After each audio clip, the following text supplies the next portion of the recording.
नमस्कार दोस्तों, आज से संसद का बजट सत्र शुरू हो गया है और इस मौके पर प्रधानमंत्री नरेंद्र मोदी ने महत्वपूर्ण बयान दिया है। उन्होंने देश के समग्र विकास और आर्थिक मजबूती को लेकर अपनी प्रतिबद्धता दोहराई। साथ ही उन्होंने इस बार के सत्र को लेकर एक बड़ी बात भी कही जो पिछले 10 सालों में पहली बार हुई है। क्या कहा प्रधानमंत्री मोदी ने, आइए जानते हैं इस रिपोर्ट में। बजट सत्र की शुरुआत से पहले प्रधानमंत्री नरेंद्र मोदी ने मीडिया को संबोधित करते हुए कहा कि उनकी सरकार देश के समग्र विकास के लिए मिशन मोड में काम कर रही है।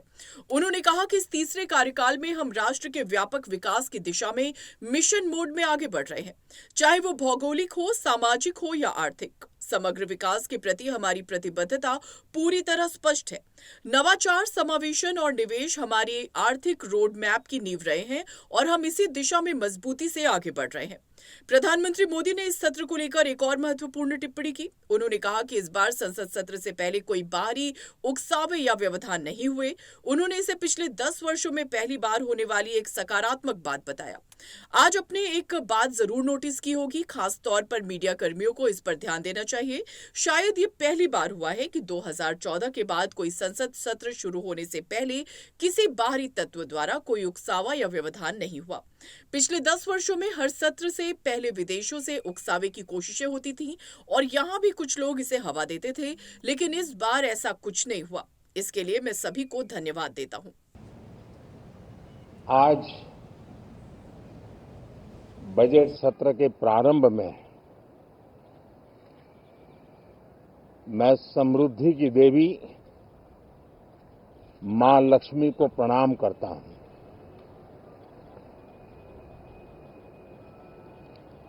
और ऐसे अवसर पर सदियों से हमारे यहां मां लक्ष्मी का पुण्य स्मरण किया जाता है।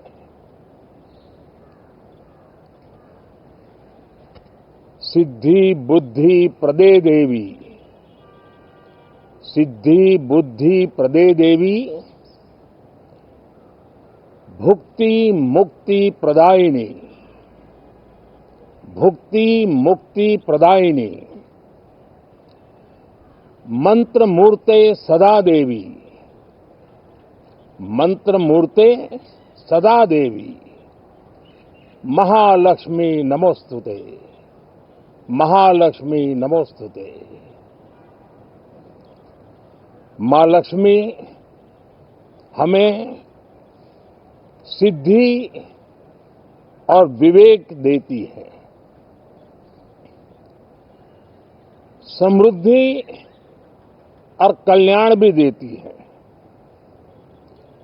मैं मां लक्ष्मी से प्रार्थना करता हूं कि देश के हर गरीब एवं मध्यम वर्ग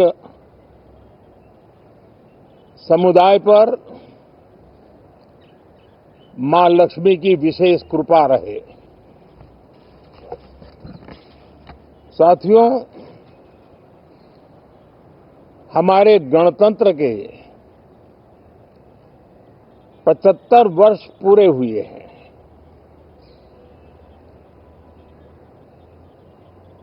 और ये हर देशवासी के लिए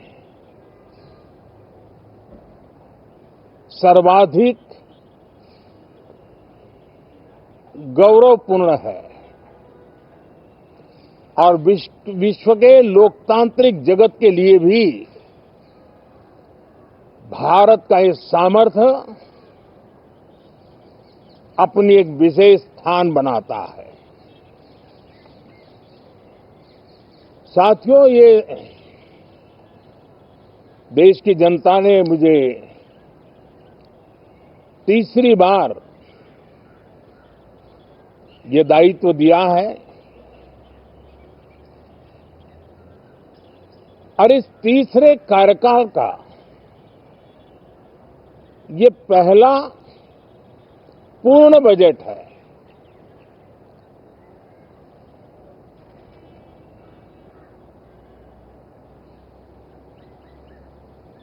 और मैं विश्वास से कह सकता हूं कि 2047 जब आजादी के 100 साल होंगे विकसित भारत का जो संकल्प देश ने लिया है, ये बजट सत्र, ये बजट एक नया विश्वास पैदा करेगा, नई ऊर्जा देगा कि देश जब आजादी के 100 साल मनाएगा तब विकसित होकर रहेगा। 140 करोड़ देशवासी अपने सामूहिक प्रयास से इस संकल्प को परिपूर्ण करेंगे। तीसरे टर्म में हम मिशन मोड में देश को सर्वांगीण विकास की दिशा में, चाहे वो भौगोलिक रूप से हो, सामाजिक रूप से हो या आर्थिक भिन्न भिन्न स्तर के संदर्भ में हो, हम सर्वांगीण विकास के संकल्प को लेकर के मिशन मोड में आगे बढ़ते जा रहे हैं। इनोवेशन, इंक्लूजन और इन्वेस्टमेंट, ये लगातार हमारे आर्थिक गतिविधि के रोड मैप का आधार रहा है। इस सत्र में हमेशा की तरह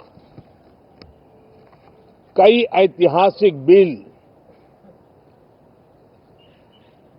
पर सदन को चर्चा होगी और व्यापक मंथन के साथ वो राष्ट्र की ताकत बढ़ाने का काम करने वाला कानून बनेंगे। विशेषकर नारी शक्ति के गौरव को पुनः प्रस्थापित करना, पंथ संप्रदाय के भेद से मुक्त होकर के हर नारी को सम्मानपूर्ण जीवन मिले, उसको भी समान अधिकार मिले, उस दिशा में इस सत्र में कई महत्वपूर्ण निर्णय लिए जाएंगे। Reform, perform and transform. जब विकास की तेज गति को प्राप्त करना होता है तो सबसे ज्यादा बल रिफॉर्म पर रहता है। राज्य और केंद्र सरकार ने मिलकर के परफॉर्म करना होता है और जन भागीदारी से हम ट्रांसफॉर्मेशन देख सकते हैं। हमारा युवा देश है, युवा शक्ति है और आज जो 20-25 साल की आयु के नौजवान है, जब वो 45-50 साल के होंगे तब वो विकसित भारत का सबसे बड़े बेनिफिशियरी होने वाले हैं। उम्र के उस पड़ाव पे होंगे, नीति निर्धारण की व्यवस्थाओं में उस जगह पे बैठे होंगे कि वे गर्व के साथ आजादी के बाद जो शताब्दी शुरू होगी, एक विकसित भारत के साथ आगे बढ़ेंगे। और इसलिए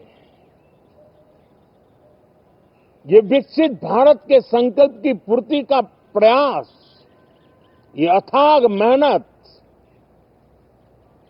आज जो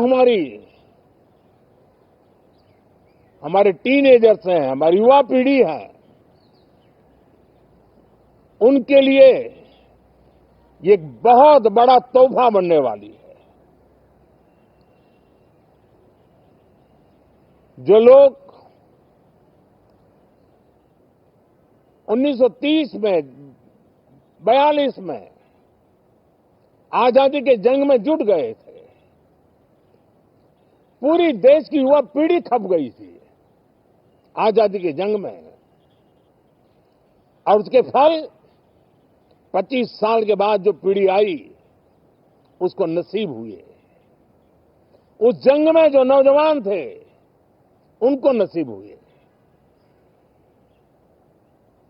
आजादी के पूर्व के वो 25 साल आजादी के जश्न मनाने का अवसर बना। वैसे ही ये 25 वर्ष समृद्ध भारत, विकसित भारत, ये संकल्प से सिद्धि और सिद्धि से शिखर तक पहुंचने का देशवासियों का इरादा। और इसलिए बजट सत्र में सभी सांसद विकसित भारत को मजबूती देने के लिए अपना योगदान देंगे।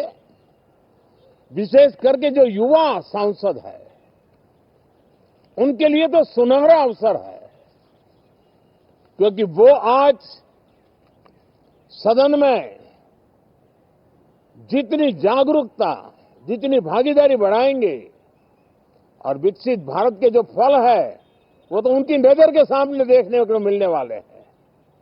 और इसलिए युवा सांसदों के लिए एक अनमोल अवसर है। साथियों, मैं आशा करता हूं कि हम देश की आशा आकांक्षाओं के इस बजट सत्र में खरे उतरेंगे।